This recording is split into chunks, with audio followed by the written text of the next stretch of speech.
હવે સીધું દેખાય પહેલામાં ખેડૂત મિત્રો નમસ્કાર.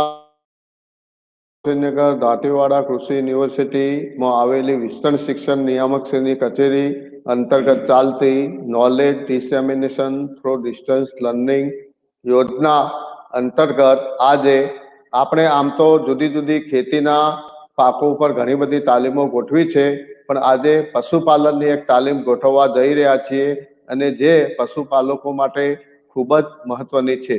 ખેડૂત મિત્રો, આપણે વાત કરીએ તો આપણો દેશ એ ભારત દેશ એ કૃષિ પ્રધાન દેશ છે, જેમાં આશરે 65% પણ વધારે વસ્તી ગ્રામીણ વિસ્તારમાં રહે છે અને જેમનો મુખ્ય વ્યવસાય ખેતી અને પશુપાલન છે. ખેતી અને પશુપાલન એ એકબીજાના પૂરક વ્યવસાય છે.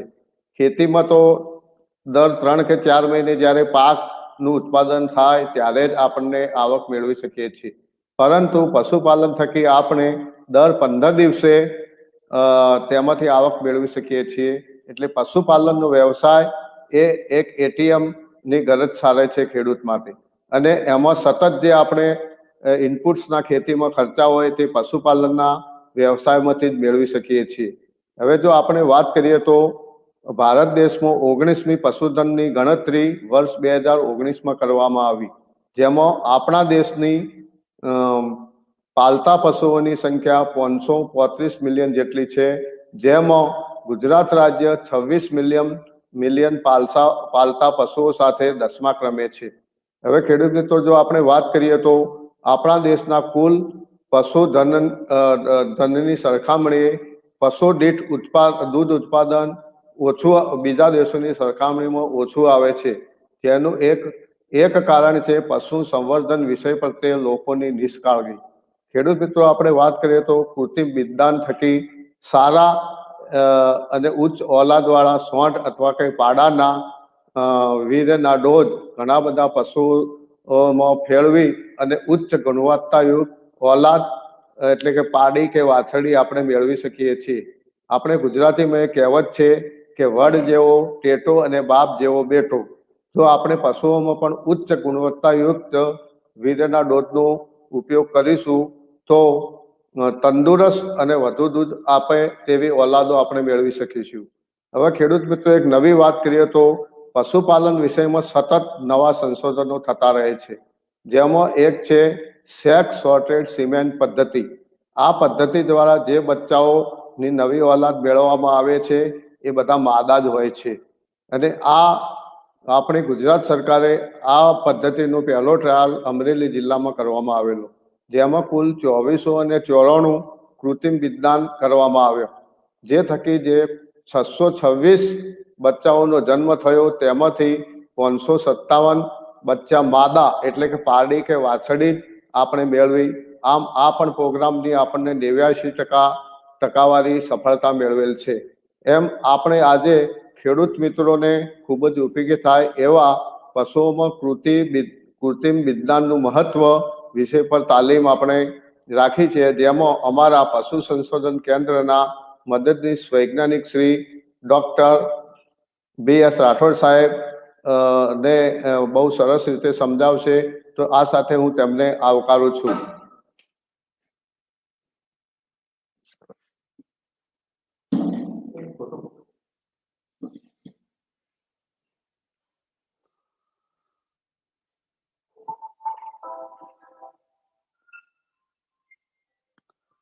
સૌ પ્રથમ તો દરેક ખેડૂત મિત્રોને શુભ સવાર.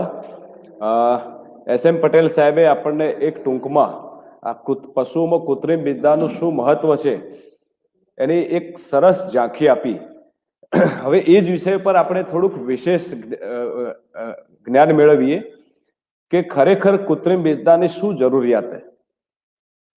શરૂ કરું એ પહેલા થોડુંક કૃત્રિમ બિજદાનનો ઇતિહાસ આપ સૌ ખેડૂત મિત્રોને કહીશ. ખેડૂત મિત્રો, દુનિયાની અંદર સૌ પ્રથમ આ પદ્ધતિની શરૂઆત આજથી લગભગ 101 વર્ષ પહેલા થઈ હતી. 100 વર્ષ પહેલા કોઈક વૈજ્ઞાનિકના મગજમાં આવ્યું છે કે આ સારી ઓલાદનો આખલો છે, એને આપણે ધારો કે એક જગ્યાએ રાખીએ અને ફેરવીએ તો થોડી ઘણી ગાયોને ફેરવી શકાય, પણ જો એના આપણે કંઈક ટેકનોલોજીનો ઉપયોગ કરીને એના ડોઝ બનાવીએ તો શક્ય છે કે આપણે એનાથી પણ વધારે સંખ્યામાં ગાયો ફેરવી શકીએ. આવા ખ્યાલ સાથે એને થોડીક સંશોધનની શરૂઆત કરી. પણ એ સમયે પ્રવાહી નાઇટ્રોજન કહીએ ને આપણે, લિક્વિડ નાઇટ્રોજન, પ્રવાહી નાઇટ્રોજન, પછી આ ડોઝના સંગ્રહ કરવા માટે એક ગ્લિસરોલ, આ બે જે મુખ્ય તત્વો છે એની શોધ નથી થયેલી. એટલે એના કારણે શું હતું કે એ સમયે ડોઝ બનાવતા, પણ તાત્કાલિક જેવા ડોઝ બને એક આખલાનું બીજદાન ભેગું કરવાનું, એને પ્રવાહી વડે પાતળું કરી અને બની જાય તરત જ એ કરી આવે. એટલે શરૂઆતના 50 વર્ષ સુધી આ પદ્ધતિનો કોઈ જગ્યાએ બહુ બહોળો ઉપયોગ થઈ નહીં કે લોકો વચ્ચે પ્રસિદ્ધ પણ થઈ નહીં. કારણ કે શું, જેવા ડોઝ બનાવે તાત્કાલિક તમારે મૂકી દેવા પડે. સમય જતો એક સમય એવો આવી ગયો કે ધીરે ધીરે એની અંદર પ્રવાહી નાઇટ્રોજન અને ગ્લિસરોલ આ બે વસ્તુની શોધ થઈ. એટલે જે ડોઝ આપણે બનાવીને તાત્કાલિક મૂકી દેવા પડતા હતા એની જગ્યાએ એ જ ડોઝ આપણે વર્ષો સુધી સંગ્રહ કરી શકીએ એવી શરૂઆત થઈ. અને એના કારણે પછી આ એક ટેકનોલોજીમાં એકદમ અચાનક રિવોલ્યુશન આવી ગયું. અને જે પરિણામે 1950-51ની સદી જ્યારે ગ્લિસરોલની શોધ થઈ 51માં, એના પછી આ કૃત્રિમ વિજ્ઞાન પદ્ધતિનો વૈશ્વિક લેવલે સૌથી મહત્વની પદ્ધતિ કહીએ ને કે ઓલાદ સુધારવા માટે સૌથી મહત્વની પદ્ધતિ તરીકે ઉપયોગ થવા માંડ્યો. ફક્ત ગાયો ભેંસો જ નહીં, પણ ઘેટા, બકરા, ઘોડા, ઊંટ દરેક પશુઓની અંદર પણ બીજદાન કરી શકાય. વિશ્વના ઘણા બધા, આપણા દેશમાં ફક્ત ગાયો ભેંસોમાં જ થાય, પણ દુનિયાના બીજા દેશોમાં બીજા પશુઓમાં પણ કૃત્રિમ બીજદાન થાય. ઇવન મરઘાની અંદર, સુવરની અંદર પણ કૃત્રિમ બીજદાન એ લોકો અપનાવે. અને જેના પરિણામે આપ સૌ જોઈ શકો છો કે જે HF ગાય છે અને જર્સી ગાય છે, આ બે ઓલાદો જો કોઈ તૈયાર થઈ હોય અને જે એક આજથી 100 વર્ષ પહેલા એક વેતરમાં 2000 લીટર દૂધ આપતી હતી, ત્યાંથી 6000 થી લઈને કે છેક 8000, 10000, અને એવા ઓસ્ટ્રેલિયા અને બ્રાઝિલ એવા દેશો તો એવા છે કે જો 12000 લીટર થી પણ વધારે દૂધ આપતી HF ગાય થઈ ગઈ. તો આવી થવા પાછળ જો કોઈ ટેકનોલોજી હોય તો મુખ્ય ટેકનોલોજી આ છે, કૃત્રિમ બીજદાન ટેકનોલોજી. તો આપણે આવી એક સરસ મજાની ટેકનોલોજી આપણા દેશમાં કેવી પરિસ્થિતિ છે એની થોડી માહિતી મેળવીએ. તો ખેડૂત મિત્રો, આ એક આપણને જણાવતા થોડો ખેદ થશે કે હજી સુધી આ જે 50 વર્ષ થઈ ગયા, 50 થી 70 વર્ષ થઈ ગયા, 50 થી 70 વર્ષ થઈ ગયા, તેમ છતાં પણ આ ટેકનોલોજી આપણા દેશમાં હજી સુધી એટલી પ્રચલિત થઈ નથી. કેમ નથી થઈ? તો એનું એક કારણ છે કે હજી સુધી આપણા જે જૂની પેઢી કહીએ ને, જૂની પેઢીના લોકો હોય એને હજી માનસિકતામાં એવું છે કે સાહેબ ગાયમાં તો બીજદાન ના કરાવાય, ભેંસમાં બીજદાન ના કરાવાય, શંકર ગાયમાં બીજદાન ના કરાવાય, બીજદાન કરાવવાથી ગાય જલ્દી ગાભણ નથી થતી, બીજદાન કરાવવાથી જે બચ્ચું આવે એ નબળું બચ્ચું આવે છે, અથવા આ તો ઇન્જેક્શન છે, કૃત્રિમ છે, કૃત્રિમથી જે બચ્ચો આવે સારો ના આવે. આવી ઘણી બધી ગેરધારણાઓ આપણા અંદર હજી બંધાયેલી છે. જેના પરિણામે લોકો શું કરે કે કોઈ તબેલો હોય તો એ પોતે પોતાનો પાડો રાખે, કોઈ ગામ લોકો 5-25 લોકો ભેગા થઈને પોતાનો એક પાડો રાખે, અથવા છેલ્લે કોઈ વ્યવસ્થા ના થાય તો ગામમાં કોઈ જગ્યાએ રખડતો આખલો પાડો હોય ત્યાં પણ પોતાના પશુઓ ફેરવી નાખે. હજી સુધી આવી પરિસ્થિતિ આપણા દેશમાં છે. કૃત્રિમ બીજદાનની જેને વ્યાપની વાત કરીએ તો હજી સુધી આપણા દેશમાં 30 થી 40% જ પશુઓમાં બીજદાન થાય છે. બાકીના 60-70% પશુઓ એવા છે કે હજી કુદરતી રીતે ફળે. પરિણામે શું થાય કે જે આપણે ઓલાદ સુધારવા માટેની જે ઝડપ હોય એ ઝડપ હજી સુધી આપણા દેશમાં આવી શકી નથી. કેમ? કારણ કે જે ઓલાદ સુધાર 40% પશુઓમાં બીજદાન થાય અને 60% પશુઓની અંદર કુદરતી રીતે ફળે, એટલે જે ઓલાદ સુધારીને જે ગ્રાફ ઊંચો આવવો જોઈએ અને પેઢી દર પેઢી ઉત્પાદન વધવું જોઈએ એ વધવાની જગ્યાએ એની એ જગ્યાએ સ્થિર થઈ જાય. તો આજે આપણે આ કૃત્રિમ બીજદાન પદ્ધતિ શું છે, કેમ અપનાવી જોઈએ, શું ફાયદો થાય, આ બધી વિસ્તૃત માહિતી મેળવીએ. અને મારે દરેક ખેડૂત મિત્રોને વિનંતી કે આપ સૌ આ વિડીયો જોજો, તમારા બીજા મિત્રોને પણ કહેજો એ જોવે કે આ ખરેખર આપણે કુદરતી છે, ખાલી ફક્ત બીજદાન મૂકવાની પ્રક્રિયા જ કૃત્રિમ છે. તો આપણે થોડીક એની ડિટેલ માહિતી મેળવીએ. કે પહેલા તો સૌ પ્રથમ આપણા બધાને એક પ્રશ્ન થશે કે કૃત્રિમ બીજદાન એટલે શું? કુદરતીમાં અને કૃત્રિમમાં શું તફાવત? તો ખેડૂત મિત્રો, આમાં એવું છે કે વૈજ્ઞાનિક સાધનોની મદદથી નરના ઉપયોગી બીજને ગરમીમાં આવેલી માદાના ગર્ભાશયમાં મુખમાં કે એના ગર્ભાશયની અંદરના ભાગમાં મૂકવાની પ્રક્રિયાને કૃત્રિમ બીજદાન કહેવાય. સમજો કેવી છે કે જે આખલો હોય એનું બીજ આપણે લેબોરેટરીમાં ભેગું કરવાનું, એને પાતળું કરી દેવાનું, જેથી કરીને વધુ સંખ્યામાં ગાયો ભેંસોને ફેળવી શકાય, અને પછી એ ડોઝના નાઇટ્રોજનમાં સંગ્રહ કરી રાખવાનો, અને જ્યારે આપણી ગાય કે ભેંસ ગરમીમાં આવે એટલે આપણે એ બીજ મૂકવાનું. આ ટેકનોલોજીને કૃત્રિમ બીજદાન કહેવાય. ફરી એકવાર તમને કહું છું, એ જ ઓલાદના જે ગાય હોય, ધારો કે દેશી ગાય હોય, કાંકરેજ ગાય હોય તો કાંકરેજ આખલાનો જ, ગીર હોય, શંકર ગાય હોય, મહેસાણી હોય, જાફરાબાદી, જે ઓલાદ હોય એ જ ઓલાદના ડોઝ લેબોરેટરીમાં બનાવવાના અને એ જ ઓલાદમાં મૂકવાના. બીજી ઓલાદમાં મૂકવાની ભલામણ વૈજ્ઞાનિકો તરફથી આપવામાં આવતી નથી. તેમ છતાં પણ ઘણીવાર એવું બને કે અમુક ખેડૂતો પોતાના શોખથી, પોતાની ભેંસ મહેસાણી હોય તો કોઈ વાર પંજાબથી કોઈ પાડાના કે કોઈ આખલાના, જેની બહુ પડતી એડવર્ટાઇઝ થી હોય, આપણે અહીંયા નામ નથી લેતા, પણ એવા ઘણા પેપરમાં આવતા હોય કે 7 કરોડનો 10 કરોડનો પાડો, એવા જ પાડાના ડોઝ લાઈન મૂકી દે કે જે આપણી કિંમતી પશુધન હોય, આપણી જે કિંમતી ઓલાદ હોય, એ ઓલાદમાંથી વર્ણશંકર ઓલાદ પેદા થઈ જાય. કારણ કે એની અંદર બીજી ઓલાદ આવી ગઈ. મહેસાણી ભેંસની અંદર મુરા ભેંસનો ડોઝ મૂકીએ તો શું થાય? જે નવી પેઢી આવે 50% મહેસાણી આવે, 50% મુરા આવે. તો મારી સૌ ખેડૂત મિત્રોને વિનંતી છે કે કૃત્રિમ બીજદાનની અંદર એ જ ઓલાદનો ડોઝ મુકાવજો. તો આપ જોઈ શકો છો અહીંયા ફોટોગ્રાફની અંદર એક સરસ મજાની દેશી ગાયની અંદર એક કૃત્રિમ બીજદાન થઈ રહ્યું છે. હવે બીજો આ સૌથી મહત્વનો પ્રશ્ન, અને મોટા ભાગના ખેડૂતોના મગજમાં એક પ્રશ્ન છે કે સાહેબ, કૃત્રિમ બીજદાનમાં કૃત્રિમ શું? શું ડોઝ જ કૃત્રિમ હોય? શું બીજ જ કૃત્રિમ હોય? ના, એવું નથી. કૃત્રિમ બીજદાનમાં કૃત્રિમ રીતે જે મૂકવાની પદ્ધતિ છે, કુદરતી રીતે આખલો ફળે અને જે બીજ અંદર જાય, એની જગ્યાએ કૃત્રિમ રીતે આપણે જે આખલાનો ડોઝ બનાવેલો જ હોય, એ જ આખલાનો, એ જ ઓલાદનો જે ડોઝ બનાવીને આપણે લેબોરેટરીમાં રાખ્યો હોય, એ જ ડોઝ આપણે ગરમીમાં આવેલી માદાની અંદર મૂકીએ. પરિણામે શું થાય કે આપણે એક આખલાથી ઘણી બધી સંખ્યામાં ગાયો ફેળવી શકીએ. બીજા ઘણા બધા એના ફાયદા છે, પણ મૂળ વસ્તુ તમારે એ સમજવાની છે કે તમારા મગજમાં કોઈ હજી પ્રશ્ન હોય કે આ ઇન્જેક્શન છે અથવા કૃત્રિમ બીજ છે, તો કૃત્રિમ બીજ નથી. બીજ તો કુદરતી જ છે. આખલામાંથી જ આપણે એકઠું કરેલું હોય, જે તે ઓલાદના આખલામાંથી જ એકઠું કરેલું હોય, લેબોરેટરીમાં ખાલી પ્રવાહી કરી અને થોડું પાતળું કરી અને એમાંથી વધુ પ્રમાણમાં આપણે ડોઝ બનાવ્યા હોય. તો આ એક તમને તમારી જાણ ખાતર છે. હવે કેવી ઓલાદના હોય? તો પસંદ કરેલા પાડા આખલાનું આ બીજ હોય. પસંદ કરેલા એટલે જે નવી પેઢીમાં આપણે જેવા ગુણો ઈચ્છતા હોય અથવા જેવા ગુણોની આપણે જરૂરિયાત હોય, ઉદાહરણ તરીકે ગાયો ભેંસોમાં આપણે દૂધ ઉત્પાદન વધારવું હોય, તો આપણે કેવા આખલા પાડાનો ડોઝ ભેગો કરીએ કે જે આખલા અથવા પાડાની માતાનું દૂધ ઉત્પાદન ઘણું સારું હોય, પિતાની માતાનું દૂધ ઉત્પાદન પણ ઘણું સારું હોય. પરિણામે જે નવી પેઢીનો જે આખલો હોય એની અંદર બંને તરફથી સારા ગુણો મળે, અને એ સારા ગુણોવાળા આખલાને આપણે વૈજ્ઞાનિક ઢબે ઉછેરી એને ખાન પાન બધી જ વ્યવસ્થા પણ વ્યવસ્થિત કરી અને એનો લેબોરેટરીમાં બીજદાન, એનું બીજ એકઠું કરી અને એમાંથી પછી ડોઝ બનાવવામાં આવે. તો આ એક સરસ માહિતી છે. હવે આપને પ્રશ્ન થતો હશે તો કેમ આ કરવું? જો સારી ઓલાદનો આખલો જ આપણે બીજાને આપીએ તો ના ચાલે? આવો એક પ્રશ્ન છે. સારી ઓલાદનો પાડો જ આપણે સીધો ખેડૂતોને આપીએ તો ના ચાલે? તો ફાયદો શું? આ ટેકનોલોજીથી ફાયદો શું થાય?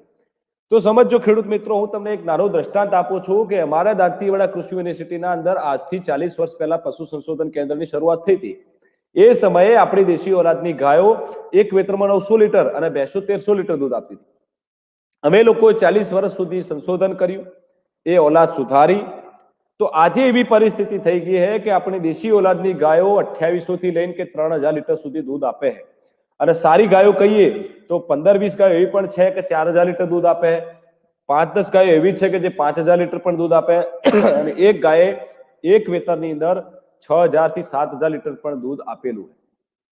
305 દિવસની વાત કરીએ તો પણ 5400 લીટર દૂધ આપેલું હોય. હવે જો આ જ ઓલાદની ગાયનો આખલો આપણી પાસે હોય અને એને આપણે ધારો કે કોઈ જગ્યાએ કુદરતી રીતે ફેરવવામાં આપીએ તો કેટલા લોકોનું ભલું થાય ખેડૂત મિત્રો?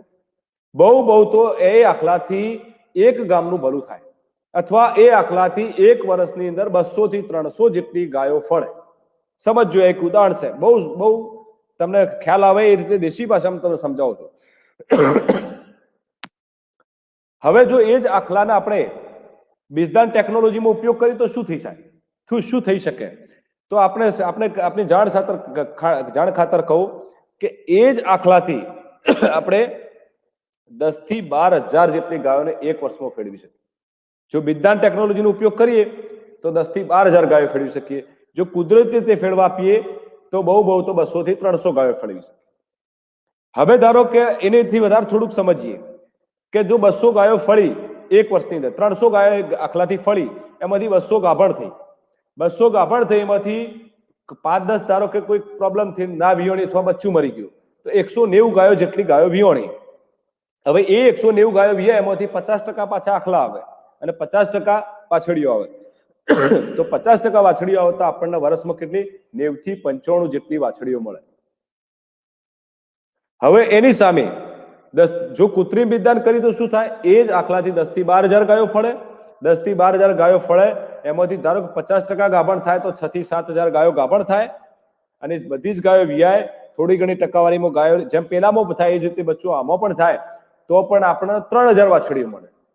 પેલાની અંદર 90 વાછડીઓ મળે, કુદરતીમાં આપણને આની અંદર 3,000 વાછડીઓ મળે. સમજો તો ઓલાદ કઈ રીતે ઝડપી વધી શકે? તો કૃત્રિમ બિદ્દાનથી ઝડપી વધી શકે.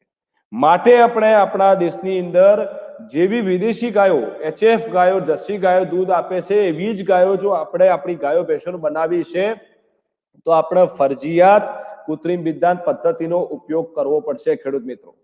બાકી એ સિવાય શક્ય નથી. તમને અહીંયા ફોટોગ્રાફમાં પણ બતાવ્યું, જુઓ કે એક ગાય જે અહીંયા દાંતીવાડા યુનિવર્સિટીની ગાય છે, જેની એનું 3500 લીટર દૂધ છે, સામે ખેડૂતની જે ગાય છે એનું 1400 લીટર દૂધ છે. હવે આ ગાયથી જો આપણે ખેડૂતની ગાયને બિદ્દાન કરીએ તો નીચે ફોટામાં આપ જોઈ શકો છો કે નવી પેઢી સારી આવે. નવી પેઢી સારી આવે એવું જરૂરી નથી કે એક જ પેઢીમાં સીધું દૂધ વધી જાય. આ પણ મગજમાંથી ખ્યાલ કાઢીને ઘણી વાર ખેડૂત મિત્રો અમારી પાસે આવે કે સાહેબ અમને તો જે હારામાં હારો ડોઝ હોય જ આપો.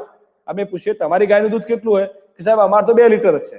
હવે જો 2 લીટર દૂધ હોય અને એની અંદર તમે 10 લીટર દૂધ વાળી ગાયનો ભેંસનો કે 25 લીટર દૂધ આપતી ગાય ભેંસનો પાડાનો કે આખલાનો ડોઝ મૂકો તો એનો કોઈ મતલબ નહીં. સમજો, તમારી ગાય કરતો ચડિયાતી હોવી જોઈએ. તમારી પાસે 10 લીટર દૂધ આપતી ગાય હોય તો એની અંદર 12 લીટર દૂધ આપતી ગાયનો આખલાનો ડોઝ મૂકીએ તો નવી પેઢી થોડીક સારી સુધરે. તો આપ સૌ ખેડૂત મિત્રોને મારી વિનંતી છે કે જેવી આપણું પશુ હોય એનાથી સારી ઓલાદનો આપણે ડોઝ મુકાવતા જઈએ અને પેઢી દર પેઢી જેમ જેમ પેઢી આગળ જાય એમ પહેલી પેઢીમાં થોડું સુધરે, બીજીમાં સુધરે, ત્રીજીમાં સુધરે, એમ કરતા કરતા ત્રીજી અથવા ચોથી પેઢીમાં આપણી પાસે સરસ મજાની 10 થી 20 લીટર દૂધ આપે એવી ઓલાદ તૈયાર થઈ જાય. હવે 10 થી 20 લીટર દૂધ આપતી ઓલાદ આપણા આગળ તૈયાર થઈ જાય એટલે ખૂબ કહેવાય. આપણા દેશની પરિસ્થિતિ પ્રમાણે કારણ કે આપણે લીલો ઘાસચારાની મર્યાદા છે, પૂરતા દાણની પણ એક મર્યાદા છે. તો એવા સંજોગોમાં ભવિષ્યમાં કોઈ એવી પરિસ્થિતિ થાય ને આપણે ખૂબ બધું ઉત્પાદન થાય ને સરપ્લસ લીલો ચારો સૂકો ચારો થાય તો આપણે 25-30 લીટરની ઓલાદ વિશે વિચારી શકીએ. બાકી હાલના સંજોગોમાં એક ગાય એક ભેંસ દિવસનું 8 થી 10 ટાઈમનું 8 થી 10 એટલે દિવસનું 15 થી લઈને 20 લીટર દૂધ આપે તો ઓટોમેટિક આપણું પશુપાલન નફાકારક થઈ જાય. પણ આપણે પરિસ્થિતિ શું હોય? 10 ઢોર હોય એમાંથી 2 ગાયો કદાચ એવી સારી હોય કે જે 10 લીટર દૂધ આપતી હોય, બાકીની બધી ગાયો 5-6-7 આપતી હોય, ભેંસો હોય તો 4-5-6 આપતી હોય. પરિણામે આપણને પશુપાલન પોસાતું નથી. માટે મારી એક આગ્રહ છે કે જો પશુપાલનને પોસાતું કરવું છે તમારા લોકોએ તો તમારા લોકોએ શું કરવું પડશે? તમારા ઓગણે બિદ્દાનની શરૂઆત કરવી પડશે. તમે બધા જ પશુઓ જે ગાયો કે ભેંસો બધી નહીં બદલી શકો, પણ જો તમે ડોઝ મુકાવશો તો તમે 50% ગુણો તો તમે સીધા જ બદલી શકશો. તો આપ સૌ અહીંયા સમજી શકો છો એક દ્રષ્ટાંત સાથે, ફોટોગ્રાફ સાથે કે કુદરતી રીતે આખલા પાડાથી ફેરવે તો કેટલો ફાયદો થાય. એ ભલે એ સારી ઓલાદનો પણ હોય પણ એનાથી વધુ સંખ્યામાં ગાયો ભેંસોને ફેરવી શકાય નહીં. એની સામે જો આપણે એને કૃત્રિમ બિદ્દાનમાં જ ઉપયોગ કરીએ તો એક જિલ્લાના પશુઓને પણ જો એક આખલાથી ફેરવા હોય એક સમયે તો પણ આપણે ફેરવી અને આપણી ઓલાદને ઝડપી રીતે સુધારી શકીએ. હવે એવું પણ નથી કે એક આખલાથી સીધા એક જિલ્લાથી ફેરવવામાં આવે. આપણે આખલા પણ 15 થી 20ની બેચમાં રાખીએ અને બધાથી સરખા ભાગે પેઢી સુધારવાનો પ્રયત્ન કરીએ જેથી કરીને એક આખલાની વધુ પડતી પેઢી પણ ના આવી જાય. તો આ બાબતનો ખ્યાલ રાખી અને અહીંયાથી અને જે પણ કૃત્રિમ બિદ્દાન કેન્દ્રો હોય ત્યાંથી આ બધું કરવામાં આવે છે. તો આપ સૌ ખેડૂત મિત્રોને વિનંતી છે કે આપ આ ટેકનોલોજીને અપનાવો. ભવિષ્યમાં આનાથી એડવાન્સ ટેકનોલોજી પણ આવશે, એનો પણ આપણે એક સમય મળશે તો આપણે ચર્ચા કરીશું. જેમ સાહેબે વાત કરી કે ખાલી એ કરવાથી ફક્ત પાડી વાછડી જ આવે, પણ એનો સમય આવશે એટલે એની ચર્ચા કરીશું અથવા નવા વિડીયોમાં એની ચર્ચા કરીશું. આજે આપણે આ વિષય પર વધારે ભાર આપી અને સૌપ્રથમ તો આપણે બધા કૃત્રિમ બીજદાન અપનાવતા થઈએ એવો મારો આગ્રહ છે. હવે કૃત્રિમ બીજદાનના અન્ય ફાયદા શું છે? તો મેં જેમ તમને કીધું કે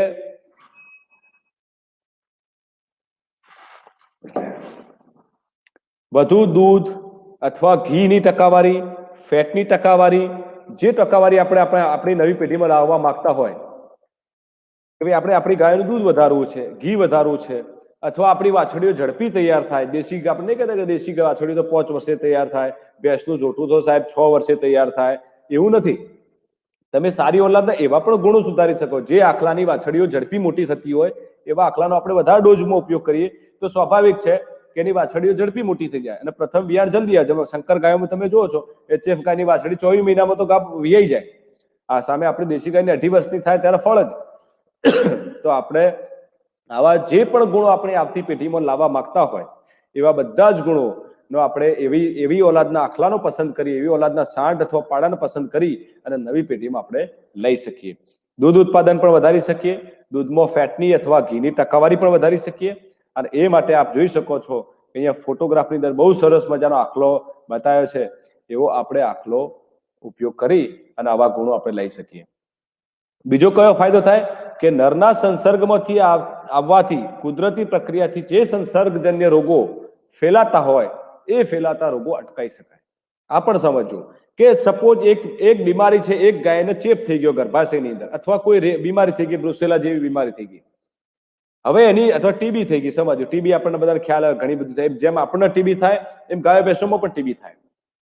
તો એક ગાયને ટીબી હોય એને એ આખલો ફળે અને પછી આખલાને ટીબી થાય તો એ આખલો જેટલી ગાયોને ફળે એટલી બધી ગાયોને ટીબી થાય. કેટલું ભયંકર થાય એ આપ સમજો.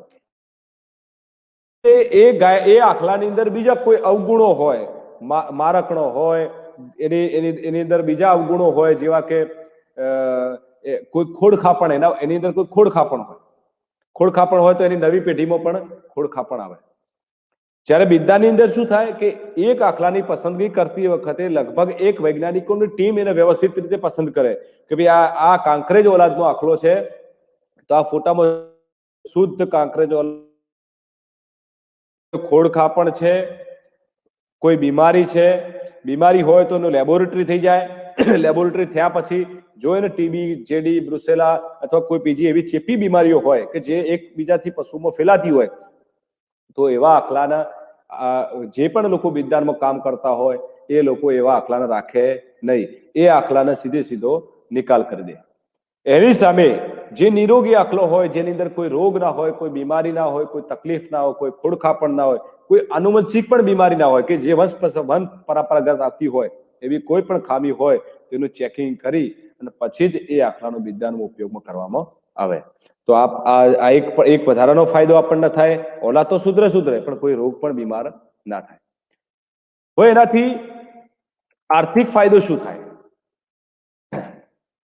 તો આર્થિક ફાયદો આપણને એ રીતે સમજીએ કે સપોઝ એક ખેડૂત છે, ધારો કે એક ખેડૂત છે, એ ખેડૂત પાસે 4 જ ગાયો છે અથવા 4 જ ભેંસો છે.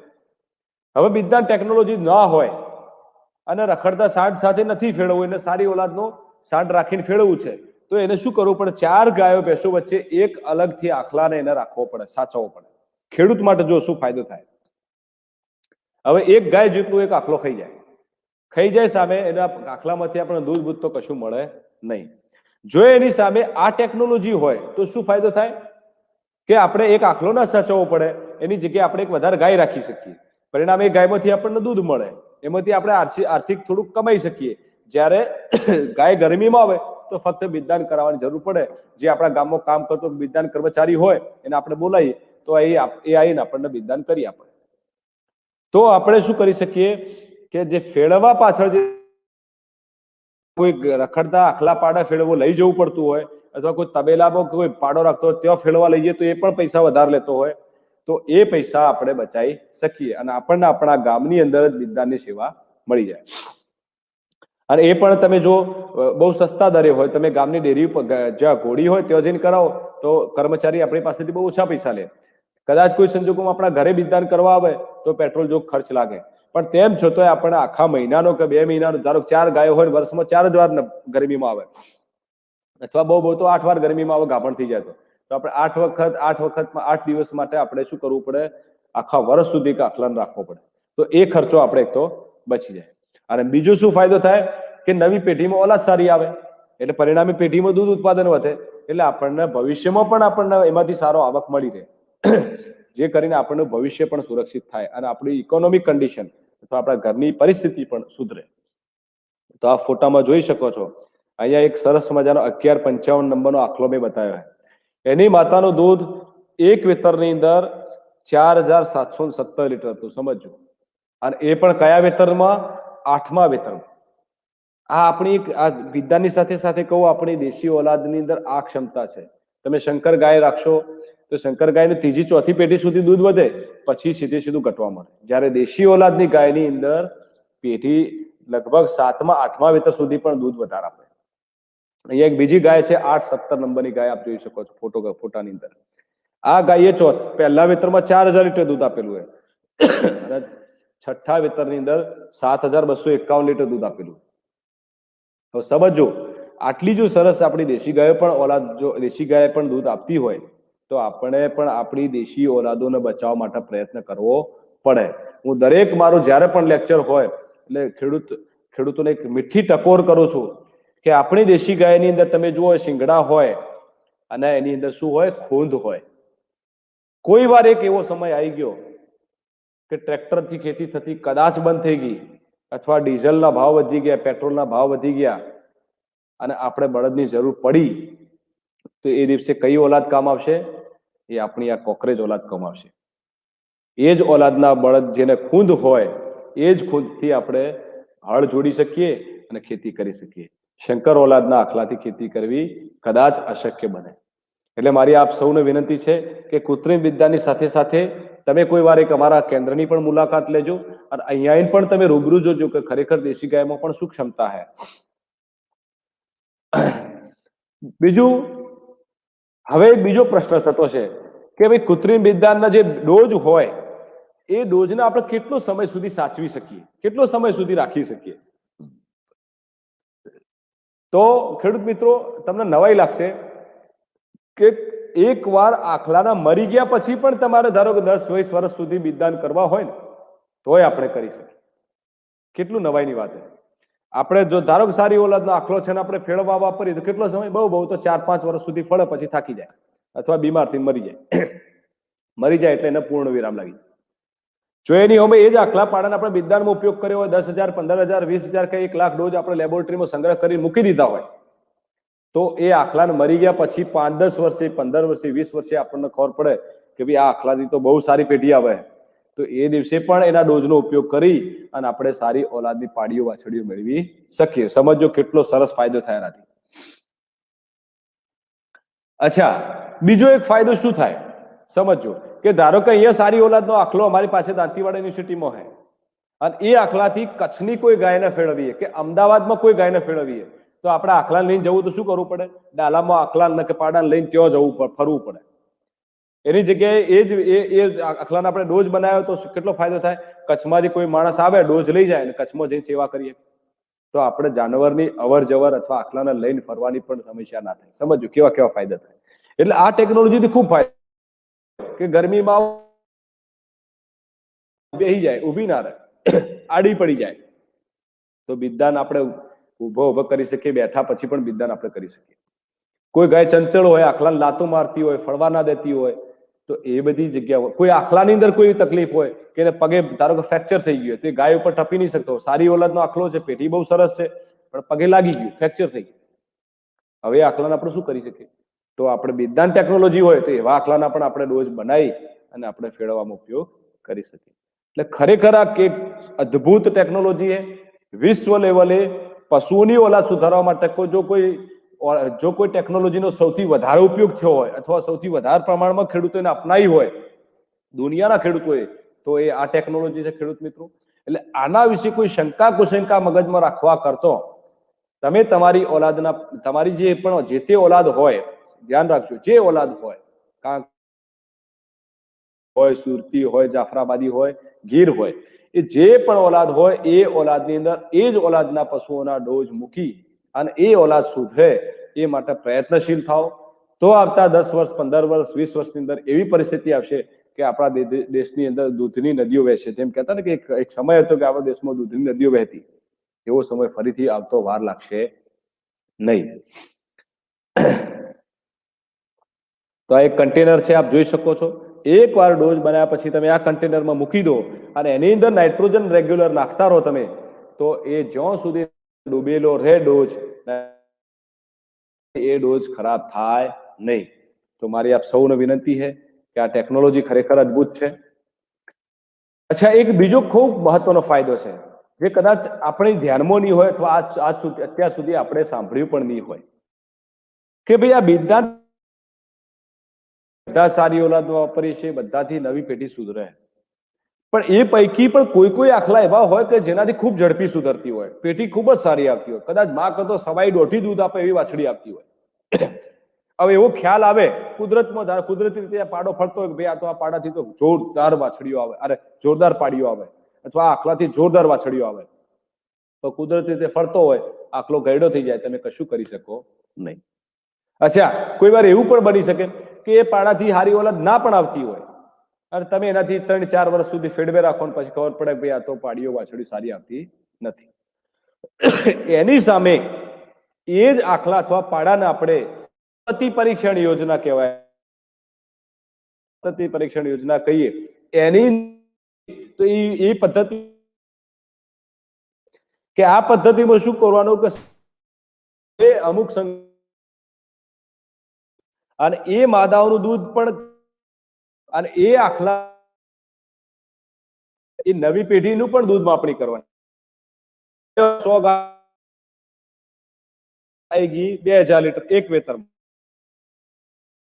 અને એ વાછરડીની એવરેજ 22, તો આપણને ખબર પડી કે આ આખલા કરતો જે નવી પેઢી આવે ચડિયાતી આવે. આપણે ટેસ્ટિંગમાં રાખીએ 4 આખલા તો એવા કે જે 2000 થી સીધા 2400 સુધી લઈ જાય. તો એ જે 2400 સુધી લઈ જતા આખલા હોય એને સિદ્ધ નર કહેવાય, પ્રુવન બુલ કહેવાય. પ્રુવન બુલ એટલે કે એનાથી ખરેખર નવી પેઢી સારી આવે. પેલી તો આપણે સારી આવે એવી આશાએ લઈ લઈએ, પણ આ તો ખરેખર સારી પેઢી આવે. અને જો ખરેખર સારી પેઢી આવતી હોય તો એ આખલા અથવા પાડાનો આપણે 2 રીતે ઉપયોગ કરી શકીએ કે એનાથી નવી સારી ઓલાદની, ખૂબ સારી ઓલાદની ગાયને ફેળવીએ, જેથી નર બચ્ચા આપણને સારા મળે. નર બચ્ચા સારા મળે તો ફરીથી આપણે ભવિષ્યમાં એનો વધારે ડોઝ બનાવીને વધારે ઝડપી ઓલાદ સુધારી શકીએ. અને જો કદાચ વાછડી પાડી આવે તો એનાથી ખેડૂતના ઘેર દૂધ ઉત્પાદન પણ ખૂબ ઝડપી વધે. તો આ એક સંતતિ પરીક્ષણ અથવા સિદ્ધ નર અથવા પ્રુવન બુલ અથવા સિદ્ધ સાંઢ કહીએ, એ સાંઢ પણ આ ટેકનોલોજીની મદદથી જ શક્ય બને. નહીં તો જો પાડો મરી જાય, જ્યાં સુધી એની નવી પેઢી આપણે ગાયનો એઆઈ કરીએ, ગાય પછી 4 વર્ષે વાછડીઓ મોટી થાય, 1 વર્ષેનું દૂધ માપણી કરવાનું જાય, એટલે 5 વર્ષે વાછડીનું દૂધ માપણીના રેકોર્ડ આપણી પાસે આવે એટલી વાર તો આખલો ગયડો થઈ ગયો હોય. ખબર પડે તો આપણે કશું કરી શકીએ નહીં. પણ આમાં તો કેવું કે ભાઈ એક આખલાના 1 લાખ ડોઝ બનાવીને મૂકી દીધા લેબોરેટરીમાં. શરૂઆતમાં 200 કે 300 ગાયો ફેરવી અને ફેરવ્યા પછી આપણને ખબર પડી કે ના પેઢી બી સારી આવે, તો જે પેલા 1 લાખ આપણી જોઈએ સ્ટોરમાં પડ્યા હોય એને બહાર કાઢી અને આપણે બધી ગાયો, જેટલી ગાયોનો ઓલાદમાં સુધારો કરો એટલું કરી શકીએ. અને ધારો કે ખબર પડી કે ના એનાથી પેઢી સુધરતી નથી, તો આપણે 1 લાખ ડોઝનો જ ખર્ચો લાગે એ આપણે ફેંકી દઈએ અને જે આખલાથી સુધરતી હોય એટલા જ આખલા વાપરીએ. જે આખલાથી ના સુધર, ધારો કે 10 આખલા મૂક્યા, 10 માંથી 7 આખલાથી ઝડપી સુધરતી હોય, 3 એવા પણ બને કે એમાંથી ના સુધરતી હોય, તો એ આખલાના ડોઝ 3 લાખ ડોઝનું જ નુકસાન થાય, સામે 7 લાખ સારી ઓલાદના ડોઝ મળી જાય. અને એ ઓલાદથી આપણે બહોળો ઉપયોગ કરી અને આખા જિલ્લા લેવલે, આખા તાલુકા લેવલે અથવા રાજ્ય લેવલે પણ આપણે ઓલાદ સુધારવી હોય તો ઝડપી રીતે સુધારી શકીએ. એટલે આપ સમજો, બહુ સરસ ટેકનોલોજી, કૃત્રિમ વિજ્ઞાન ટેકનોલોજી, સંતતિ પરીક્ષણ ટેકનોલોજી, આ 2 જ મુખ્ય ટેકનોલોજી એવી છે કે જેના કારણે HF ગાય અને જર્સી ગાય 500 ગ્રામ દૂધથી 25-30 લીટર દૂધ સુધી પહોંચીએ. સમજો. એટલે જો આપણે આવું કરવું છે તો આપણે આપણી દેશી ઓલાદોની અંદર પણ આ ટેકનોલોજી અપનાવવી પડશે કે ભાઈ દેશી ગાયમાં તો વિજ્ઞાન ના થાય. આપણે આપણી દેશી ગાયને સક્ષમ બનાવી છે અને શંકર ગાય અથવા વિદેશી ગાય સામે ટકે એવી કરવી છે તો આ ટેકનોલોજી અપનાવવી પડશે. અને હવે આ બધી જ આ બંને ટેકનોલોજીઓ સરકારમાંથી ચાલતા અથવા ડેરીમાંથી ચાલતા બિજદાન કેન્દ્રો અથવા યુનિવર્સિટીમાંથી ચાલતા બિજદાન કેન્દ્રોમાં પણ ચાલે છે. તો આપને એનો લાભ મળે, ઘેર બેઠો લાભ મળે. જો ના જોડાઓ અને તમે કુદરતી ફેરવે જાઓ તો આપણને લાભ મળી શકે નહીં. તો આપ સૌ આ સમજી અને અમે કીધું કે જ્યારે આ સિદ્ધ પાડો કાખલો જ્યારે સિદ્ધ નર સાબિત થાય કે આનાથી ખરેખર પેઢી સારી આવે ત્યારે આપણે એને બહોળા પાયે ઉપયોગ કરી અને ઓલાદ સુધારણાનો વેગ ઝડપી કરી શકીએ. આપ જોઈ શકો છો આ સિદ્ધ નર કહી શકીએ આપણને કે જેની માતાનું દૂધ પણ ઘણું સારું છે, પિતાની માતાનું દૂધ પણ ઘણું સારું છે અને એની આવતી પેઢી જે આવી પેઢી હોય એ પેઢી પણ દૂધ સારું આપે. સમજો, પેલું તો ખાલી માના દૂધના આધારે પસંદ કર્યો હોય અથવા બાપની માના દૂધના આધારે પસંદ કર્યો હોય. આ તો આપણે ત્રણેય રીતે પસંદ કર્યો કે બાપની માનું દૂધ પણ સારું, એની પોતાની માતાનું દૂધ પણ સારું અને એની આવનારી પેઢી કહીએ ને જે એનું દૂધ પણ સારું. અને પછી આપણે આના ડોઝ બહાર કાઢીને ભવિષ્યમાં ઉપયોગ કરીએ તો ખરેખર આખા આપણે જિલ્લાનું એક નકશો બદલી શકીએ, આખું દૂધ ઉત્પાદન વધી જાય. પછી બીજું, હવે માદા સાઈડે એટલે કે ગાય તરફ શું ફાયદા થાય તો સમજો. આ ફોટોગ્રાફના અંદર આપણે જોઈ શકો છો જ્યારે પણ આપણે કૃત્રિમ બીજદાન કરાવીએ, સમજો ખાસ દરેક ખેડૂત મિત્રો મારી એક આગ્રહભરી વિનંતી, એક આ સમજો તમે. તો આપણે શું કરીએ, પહેલા તો એનું ચેક કરીએ ખરેખર ગરમીમાં છે કે નહીં. એ કૃત્રિમ બીજદાન કર્મચારી ચેક કરે. કૃત્રિમ બીજદાન કર્મચારીને એમ લાગે કે ખરેખર આ ગાય ગરમીમાં છે તો એ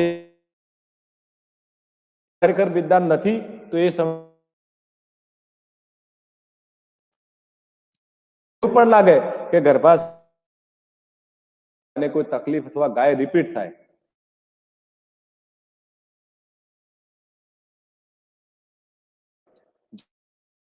એવો કોઈ ગાયનેકોલોજીસ્ટની મદદ લઈને પણ કરી દઈએ કેમ રિપીટ થાય, પછી એને આપણે એ જે રિપીટ થતી હોય એની સારવાર કરી અને ફરી આપણે બીજદાન કરીએ તો એ ગાય આપણે જે રિપીટ થતી હોય એ ગાયને આપણે નિવારી શકીએ. એટલે શું થાય કે તરત જ આપણને ખબર પડે વ્યાયા પછી પહેલી જ ગર્ભાશયમાં હોજો હે, આ ગાય જલ્દી નેબડશે નહીં તો એ જ વખતે દવા છૂટી જાય એટલે બીજી ત્રીજી વાર જયારે ગરમીમાં આવે એટલે ગાય કાપણ થઈ જાય. પણ કુદરતી પાડા ફેરવવામાં તો શું થાય, 4 વખત આપણે ફેરવીએ, 4 મહિના જતા રહે, 4 મહિના પછી આપણને ખબર પડે કે કોઈના પણ ચેક કરાય એટલે ખબર પડે કે આ તો સાહેબ આની અંદર તો ગર્ભાશયમાં ચેપ રહી ગયો તો વિયાતી વખતે. એટલે એટલો સમય જતો તો ગર્ભાશય તમને બધાને ખબર બહુ નાજુક અંગ આવે, એટલે નાજુક અંગ હોય એટલે અંદર બહુ નુકસાન થઈ ગયું, નુકસાન થઈ જાય એટલે પછી ફરી રિકવર થાય નહીં અને પરિણામે આપણું જાનવર વર્ષ સુધી 2 વર્ષ સુધી ઘણી વાર રિપીટ થાય. સંજોગો કોઈ સારા થાય તો વળી ગાભણ થઈ જાય, નહીં તો એને આપણે શું કરવું પડે, પાછું પોજરા પર મૂકવું પડે. તો આ ના થાય એટલે કૃત્રિમ બીજદાનની પદ્ધતિની અંદર આપણે જ્યારે પણ આપણું જાનવર રિપીટ થતું હોય તો તાત્કાલિક એ કર્મચારી પૂછી લે, સાહેબ કે ભાઈ એના અંદર કોઈ તકલીફ છે, તકલીફ હોય તો યાદ રાખજો એના નિષ્ણાત અથવા વેટરનરી ઓફિસરને બોલાવીને જ સારવાર કરાવજો. અને એક બીજો મારો આગ્રહ છે કે દરેક જગ્યાએ ગર્ભાશયના દરેક અંગો અથવા દરેક ઓવરીને ચેક કરવાની જરૂર નથી. જ્યારે બીજદાન કરવાનું હોય, ગાયને કોઈ સમસ્યા ના હોય, ગાય પહેલી બીજી વાર જ ગરમીમાં આવી હોય તો બધું પરથી છંછેડખાની કરવા કરતો, ઓવરીને બરાબર ચેક કરવા કરતો ફક્ત આપણે બીજદાન કરીએ. 3-4 વાર રિપીટ થાય તો કોઈ નિષ્ણાત પાસે જ ગર્ભાશય પૂરું ચેક કરાવીએ અને ઓવરી ચેક કરાવીએ, નહીં તો ઓવરી અને ગર્ભાશય બંને નાજુક અંગો છે. જો વારે ઘડીને મસળવામાં આવશે તો ગર્ભાશય પણ ખરાબ થશે, ઓવરી પણ ખરાબ થશે, પરિણામે તમારું પશુ રિપીટ નહીં થતું હોય તો એ રિપીટ થશે અને ઘણી વાર તો એવું થશે કે પોજરાપોર જતું રહેશે. ઓવરી જે હોય ને, ઓવરીની ઉપર એક નાનું પ્લાસ્ટિક જેવું કવર હોય, એની સુરક્ષા માટે હોય. જો આપણે છેડખાની કરીએ અથવા ઓગળીમાં વારે ઘડી મચળ કરીએ તો શું થાય, એ કવર ઉપર ચોંટી જાય એટલે બે છૂટું પડીને ગર્ભાશયમાં આવે નહીં, પરિણામે એ જાનવર રિપીટ ના થતું હોય તો થાય. એટલે આ એક સમજો, દરેક ખેડૂત મિત્રો ભલે આજે કોઈ સાંભળતા હોય અથવા ભવિષ્યમાં આ કોઈ વિડીયો સાંભળે તો પણ મારી વિનંતી છે કે આપ સૌ ખરેખર આ વસ્તુને ધ્યાનમાં રાખજો કે દરેક વખતે આપણે દરેક પશુને ચેક કરાવવાની જરૂર નથી. ગરમીમાં આવી હોય તો ખાલી ગરમી ચેક કરી લો અને એને એ કરી લો. રિપીટ થયું હોય તો 3-4 વાર રિપીટ થાય તો એના નિષ્ણાત પાસે અથવા વેટરનરી ઓફિસર પાસે જ સારવાર કરાવો, તો તમારા જાનવરની અંદર રિપીટના પ્રશ્નો ખૂબ ઓછા થઈ જશે. એટલે આ બીજદાન ટેકનોલોજીની સાથે સાથે તમને એક ટૂંકમાં માહિતી અમે આપી. એ જ રીતે મેં તમને સમજાયું, કોઈ પ્લાન્ટ હોય, ગરડો હોય, જેને પગ હોય, લંગડો ચાલતો હોય તો એવી ગાયોને પણ આ એવી ખામીઓ કે રોગ નથી, પણ કોઈ સંજોગો ગાય લંગડી થઈ ગઈ, ઓલાદ સારી છે,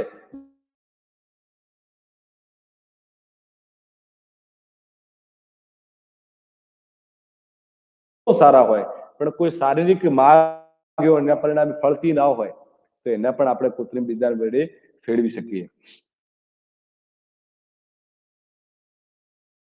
કોઈ ભારે આખલો બહુ ભારે હોય અને ગાય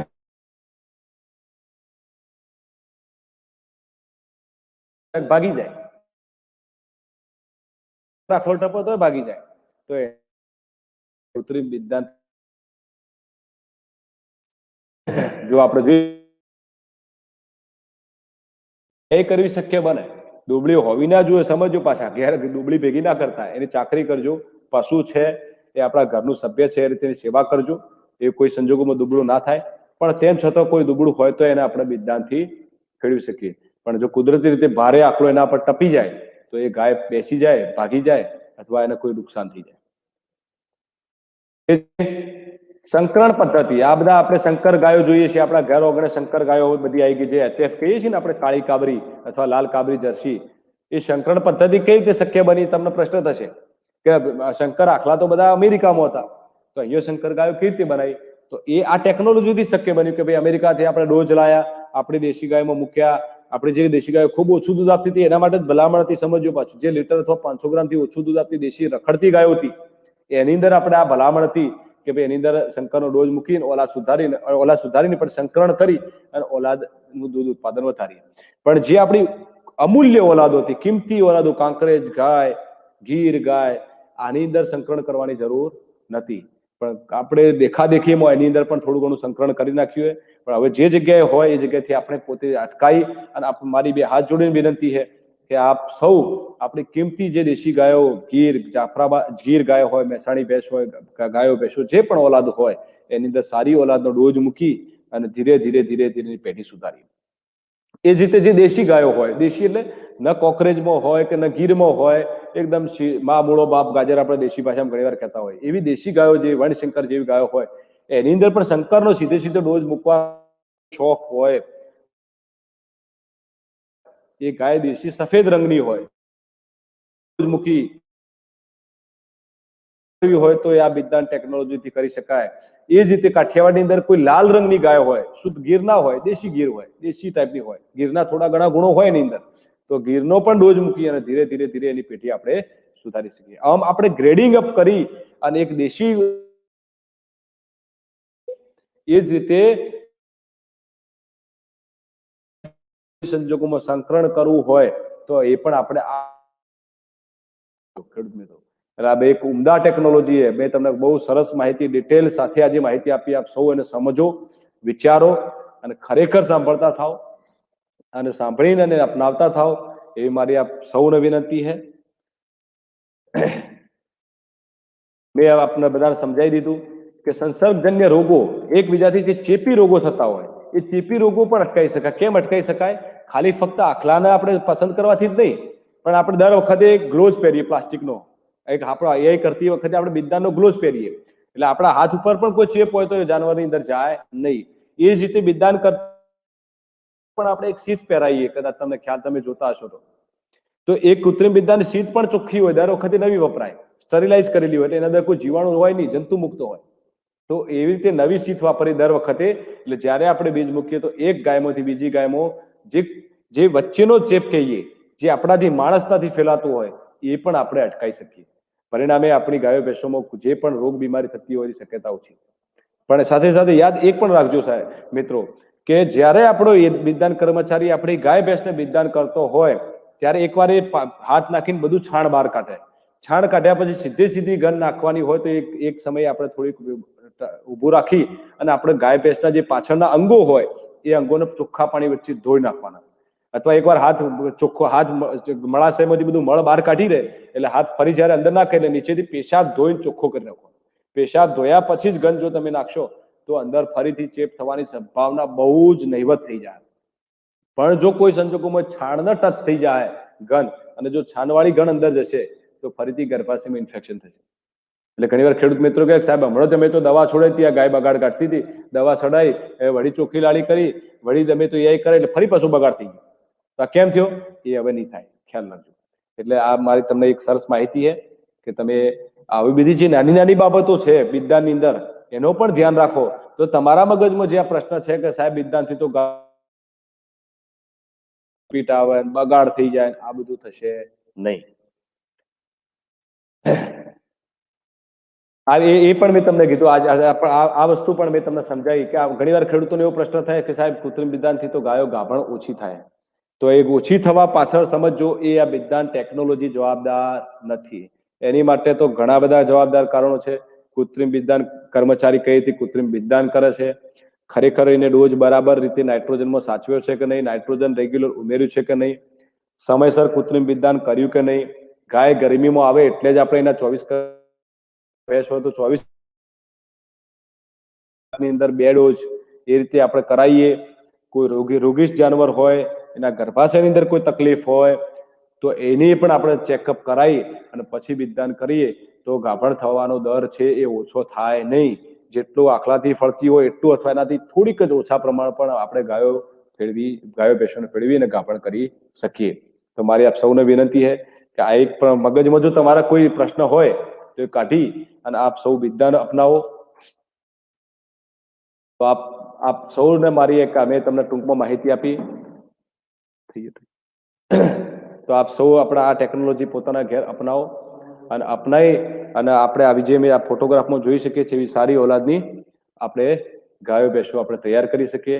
સારા બચ્ચા પણ જન્મે, કોઈ એવો પ્રશ્ન પણ ના રાખો કે એનાથી કોઈ નબળા બચ્ચા આવે. બચ્ચા પણ એવા જ આવે જેવા સાંઢની અંદર ગુણો હોય, જેવા એની માની અંદર ગુણો હોય. અને ધીરે ધીરે ધીરે ધીરે આપણી દેશી ઓલાદો, આપણી ગાયો ભેંસોને પણ આપણે ઓલાદ આ બિદદાન ટેકનોલોજીથી એક ઉત્તમ દૂધ આપતી સરસ મજાની ઓલાદ તૈયાર કરીએ આપણા આંગણે. જેના કારણે આપણે લોકો પણ આપણને આપણા ઘેર જોવા આવે કે સાહેબ ઘણીવાર અમારે ત્યાં ખેડૂતો અહીંયા આખી બસ ભરીને જોવા માટે આવી જાય. અમે કહીએ કે સાહેબ તમારા આજુબાજુ કોઈ સારો તબેલો નથી? કે સાહેબ અમારે તો નથી. તો આવું આજે કોઈ સાંભળી અને કોઈ સારા ખેડૂતો તૈયાર થાય અને આવતા 10 વર્ષમાં અમને રિઝલ્ટ બતાડે કે સાહેબ તમે આજે 10 વર્ષ પહેલા એક યુટ્યુબ ઉપર ઓનલાઈન લેક્ચર લીધું હતું, એ લેક્ચર સાંભળી અને અમે અમારા ઘેર અમારા આંગણે આ ઓલાદ તૈયાર કરી અને આજે અમારા ઘેર એક એવી સરસ પદ્ધતિ થઈ ગઈ, એવી સરસ ઓલાદ તૈયાર થઈ ગઈ કે તમારી યુનિવર્સિટી પણ દૂધ આપે એટલું ગાય અમારા ઘેર દૂધ આપે, અથવા તમારી યુનિવર્સિટીમાં જેટલું ભેંસ દૂધ આપે એટલું દૂધ મારા ઘેર પણ આપે. તો કોઈ ખેડૂતને કોઈ પ્રશ્ન હોય તો આપ અહીંયા પૂછી પણ શકો છો. અને એક પ્રશ્ન આવ્યા છે કે ઓવરી પર મસા માટે માહિતી આપો. હા, એક પ્રશ્ન સરસ છે. ઓવરી પર મસાજ દરેક વખતે કરવાની જરૂર નથી. ફરીથી સમજો ખેડૂત, ઓવરી એક નાજુક અંગ છે અને નાજુક અંગ હોવાના કારણે જો વારે ઘડીએ તમે એને મસાજ કરશો તો એની અંદર કોઈ ટ્રબલ થશે. અચ્છા, એને કઈ રીતે તમે હેન્ડલ કરો છો, કઈ રીતે મસાજ કરો છો? એકદમ નાજુક અંગ વ્યવસ્થિત રીતે સ્મૂથ રીતે એને કરવાનું હોય. પણ જો કોઈ તકલીફ હશે તો આપણે આ એક મારી વિનંતી છે કે શક્ય હોય તો સુધી એને અવોઇડ કરો. કોઈ સંજોગોમાં કોઈ ગાય ભેંસ ગરમીમાં ના આવતી હોય તો એનો જે તજજ્ઞ વેટરનરી ડોક્ટર હોય એને તમે બોલાવશો તો એ ઓટોમેટિક એ હાથથી શરૂઆતમાં થોડાક મસાજ પણ કરશે. અને અંદર ગર્ભાશયમાં કોઈ તકલીફ હશે, કોઈ ખામી છે અથવા ઉરી પર બીજ નહીં બનતું હોય તો એ બનવાની પણ એ સારવાર કરશે અને પછી તમારી ગાય ગરમીમાં આવશે. એટલે મસાજ કરવાની એ ટેકનોલોજી એ દરેક વ્યક્તિ માટે નથી, એના નિષ્ણાત માટે જ છે. એટલે દરેક વ્યક્તિ એને મસાજ ના કરે. ઓવરીને શક્ય હોય ત્યાં સુધી તમે અવોઇડ કરો, એને અડશો જ નહીં. આ મારી એક વિનંતી છે, તમે સમજો. અને અડશો તો એના અંદર કોઈ તકલીફ થશે, કારણ કે જાનવર જોર કરતું હોય. તમે ઓવરી ગોતવા માટે પ્રયત્ન કરો, તાકાત કરીને ઓવરીને પકડો, પકડ્યા પછી એને મસળવાનો ટ્રાય કરો એટલે બરાબરનું છોલાઈ જાય. અને છોલાઈ જાય એટલે પછી ખરાબ, એ જાનવર ફેલ. એટલે આ તમે કરવાનું અવોઇડ કરજો. એ જ રીતે બીજો એક પ્રશ્ન છે, ગાયને ગર્ભ અથવા ડીલ બહાર આવે છે. અત્યારે ગાય ગાભણ નથી તો પણ એ ડીલ કાઢે છે. હા, કોઈ વાર કોઈ સંજોગોમાં કોઈ આ મેં કીધું ને કે ઓવરી ઉપર કોઈ બીજ મોટું બની ગયું હોય, એને કહેવાય મસો અથવા ફોલિક્યુલર સિસ્ટ. ફોલિક્યુલર સિસ્ટ કે જે સિસ્ટ અથવા મસો, આ મસો જો બની જાય તો મસાના કારણે શું થાય કે એના અંદર એ પશુની અંદર ઇસ્ટ્રોજન હોર્મોનનું પ્રમાણ વધારે બને. ઇસ્ટ્રોજન હોર્મોન વધારે બને એટલે જાનવર વધારે પડતું ગરમીમાં આવે. વધુ પડતું ગરમીમાં રહે એટલે ખાલી હોય તો એ ગર્ભાશય બહાર કાઢે, દિલ બહાર કાઢે. અને તમે જોજો, તમારે કદાચ ધ્યાન રાખવું તો પણ ધ્યાન રાખજો, એ જયારે 15-15, 20-20 દિવસે ગરમીમાં આવશે ને એટલે દિલ બતાવશે, ફરી પાછું બંધ થઈ જાય. તો આવા જાનવરની અંદર એ ગંભીર સમસ્યા છે, એ લાંબો સમય રહેશે. તો એક સમય એવો આવશે કે જાનવર આખથી ફેલ થઈ જશે અને પોલિક્યુલર સિસ્ટ પછી એના લીધે આપણે દેશી ભાષામાં એવું કહીએ વરોળ થઈ જાય. અમે અહીંયા કઈ ઇન્ફર્ટિલિટી કહેવાય, એ વરોળ થઈ જાય. વરોળ થઈ જાય પછી આપણે પોજરા પણ મૂકવું પડે. એના કરતાં તમે એને તજજ્ઞ ડોક્ટર અથવા ગાયનેકનો જો કોઈ જગ્યાએ કેમ્પ થતો હોય, ડેરીમાં અથવા ગવર્મેન્ટમાં કોઈ જગ્યાએ ગાયનેકનો સ્પેશિયલ કેમ્પ થતો હોય, ગાયનેકના કેમ્પમાં લઈ જઈને બતાડીને એની સારવાર કરાવજો તો તમારે આ સમસ્યા ઓટોમેટિક દૂર થઈ જશે.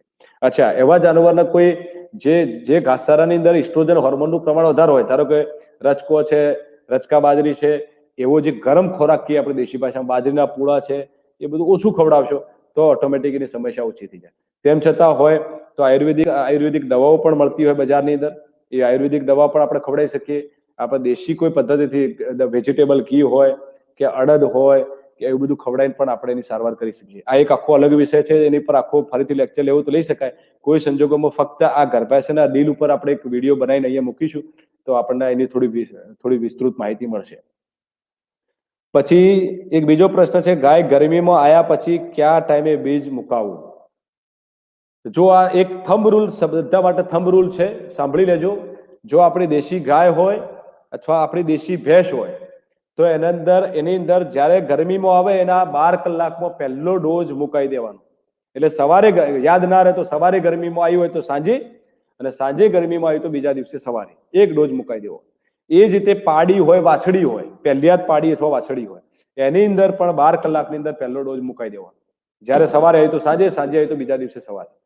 અને જે મજિયાર શંકર ગાયો હોય, ખાલી શંકર ગાયો, મજિયાર એટલે 2-4 વેતર વિયાલી, તમને દેશી ભાષામાં સમજણ પડે એટલે શબ્દ વાપર્યો કે જે 2-4 વેતર વિયાલી દેશી શંકર ગાયો હોય તો એની અંદર તમારે યાદ ના રહે અથવા સમય ના સચવાય તો પહેલો ડોઝ ગરમીમાં આવ્યાથી 12 કલાક અને બીજો ડોઝ જે પહેલો ડોઝ મૂક્યો એનાથી 24 કલાક. એટલે ધારો કે સવારે ગરમીમાં આવી હોય તો આજે હોજે અને આવતીકાલે સાંજે, એવી રીતે 2 ડોઝ તમે મુકાવશો તો લગભગ શંકર ગાયોની અંદર પણ પ્રશ્નો થવાના, રિપીટ થવાના પ્રશ્નો ઓછા થઈ જાય. એક બીજો પ્રશ્ન આવ્યો કે ગાય ગાભણ નથી થતી. ખેડૂત મિત્રો, આ વિષય આખો કૃત્રિમ વિજ્ઞાન ઉપર છે, એટલે આના ગાય ગાભણ નથી થતી એ આખો વિષય અલગ છે. એના ઉપર ભવિષ્યમાં શક્ય હશે તો આપણે એક વિડીયો બનાવીને મૂકીશું કે એના અંદર કઈ સમસ્યાઓ હોય જેના કારણે એ ગાભણ નથી થતી, એ ડિટેલ વિડીયો આપણે મૂકીશું. પણ ટૂંકમાં તમે અત્યારે હાલ જો કોઈ તકલીફ હોય તો નજીકમાં કોઈ સારો પશુ ચિકિત્સક હોય અથવા યુનિવર્સિટીની નજીક રહેતા હોય તો દાંતીવાડા યુનિવર્સિટીમાં અહીંયા ક્લિનિક ચાલે છે, ત્યાં ક્લિનિકમાં લાવી એનું યોગ્ય નિદાન કરી સારવાર હાલ પૂરતી કરાવો.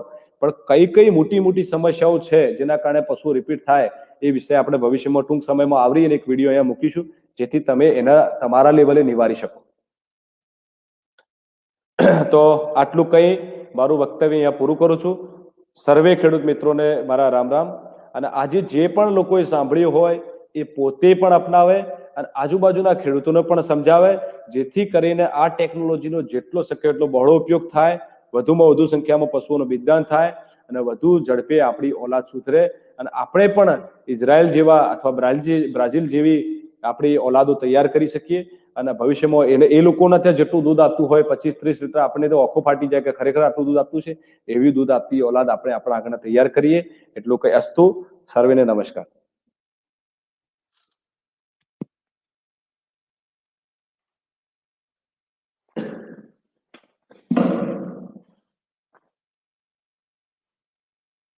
નમસ્કાર ખેડૂત ભાઈઓ, શુભ સવાર બધાને. આજરોજ વિસ્તરણ શિક્ષણ નિયામકની કચેરી દ્વારા યોજાયેલ પશુઓમાં કૃત્રિમ વિજ્ઞાનનું મહત્વ, જે અમારી નોલેજ ડિસેમિનેશનની સ્કીમ ચાલે છે એના અંતર્ગત આ 1 દિવસ કાર્યક્રમ રાખવામાં આવેલો છે, તાલીમ કાર્યક્રમ, જેના પથદર્શક તરીકે અમારા ઓફિસના વિસ્તરણ શિક્ષણ નિયામક શ્રી અને અમારા કુલપતિ શ્રી ડૉક્ટર R.M. ચૌહાણ સાહેબ, જેઓએ અમને આ માર્ગદર્શક પૂરું પાડ્યું, એમના હૃદયપૂર્વક આભાર માનું છું. ખાસ કરીને આ કાર્યક્રમની અંદર વ્યાખ્યાતા તરીકે ફરજ બજાવેલ છે એવા અમારા લાઇવસ્ટોક રિસર્ચ સ્ટેશનના ડૉક્ટર ભરતસિંહ, જેઓએ ખૂબ સરસ એવી ખેડૂતોની ભાષામાં ખેડૂતોની શૈલીમાં અને ખેડૂતોના જે કંઈ શબ્દો ઉપયોગમાં થતા હોય એવી ભાષામાં કૃત્રિમ બિયારણના મહત્વ વિશે ખૂબ સરસ મજાની માહિતી આપી અને અંતમાં આપ જોઈ શકો છો એમ કે અમને તમારા જે કંઈ પ્રશ્નો હતા એ પ્રશ્નોનું પણ ખૂબ જ સારી રીતે નિરાકરણ કર્યું. એ બદલ આ પ્રસંગે એમનો પણ હું હૃદયપૂર્વક આભાર માનું છું. ખાસ કરીને બીજું એક કે આ કાર્યક્રમમાં જે કંઈ ખેડૂતોએ ભાગ લીધેલ છે, જે કંઈ ખેડૂતો જોડાયેલ છે, આ ખેડૂતોને સાહેબે જેમ વિનંતી કરી એમ તમે પણ આ જે કંઈ માહિતી મેળવેલ છે એ માહિતીનો વધુમાં વધુ ખેડૂતો સુધી પહોંચાડો એવી મારી પણ નમ્ર અપીલ છે. અને આપ સર્વે આ કાર્યક્રમની અંદર, આ તાલીમ કાર્યક્રમની અંદર જોડાયા એ બદલ પણ આપનો હું ખૂબ દિલથી આભાર માનું છું. ખાસ કરીને આ પ્રસંગનું જ્યારે આયોજન કરેલ છે એવા અમારા વિસ્તરણ શિક્ષણ નિયામક કચેરીના શ્રી SM પટેલ અને તેમની ટીમ, જેઓએ આ પશુઓમાં કૃત્રિમ બિયારણનું મહત્વ વિશે ખૂબ જ સરસ મજાના તાલીમ કાર્યક્રમનું આજરોજ આયોજન કરેલ છે, એમનો પણ આ તબક્કે હું ખૂબ ખૂબ આભાર માનું છું. અને આ કાર્યક્રમને જીવંત બનાવવા માટે, તમારા સુધી પહોંચાડવા માટે ઓનલાઈન કાર્યક્રમ હતો એટલે એ પહોંચાડવા માટે અમારી કચેરીની મલ્ટીમીડિયા સ્કીમના જે કંઈ અધિકારીશ્રીઓ અથવા તો કર્મચારીશ્રીઓ છે, મનુભાઈ, જયેશભાઈ અને પિયુષભાઈ, જેઓને પણ આપ સુધી આ કાર્યક્રમ લાઈવ પ્રસારણ થાય એ અગત્યની જવાબદારી નિભાવી અને પ્રસારિત કર્યો એ બદલ એમનો પણ ખૂબ ખૂબ આભાર માનું છું. અંતે કોઈ પણ વ્યક્તિ રહી ગયેલો હોય તો એમનો પણ સર્વેનો હું આભાર માની વિનવું છું.